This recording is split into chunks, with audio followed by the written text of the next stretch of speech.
咁咧，我哋嘅宗旨主要咧都係想帶多啲新一代嘅觀眾啦，可以嚟到我哋咧知多啲原來香港以前咧嘅紡織係咩一回事啦，紗廠係點樣操作啦，佢賣嘅點我哋南豐紗廠原來佢以前係一個咁出名嘅牌子我哋都可以俾佢哋識下可能係佢哋婆婆個年代公公個年代佢哋經歷嘅原來係點樣嘅工時工作環境係點樣咧，都希望可以喺呢一個鐘頭嘅團入邊咧了解到多少少。咁另外都有啲係可能係我哋活化嘅過程當中有啲乜嘢嘅做咗嘅概念喺入邊啦，又或者有啲咩新嘅嘢加咗落去啦，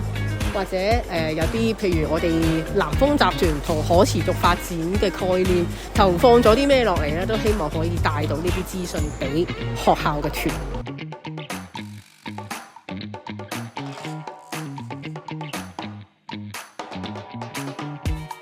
我觉得还是挺新奇的。我第一次见到真正的纺织工具，还有近距离的接触那些很大型的器械，所以感觉这次活动是挺值得来参加的。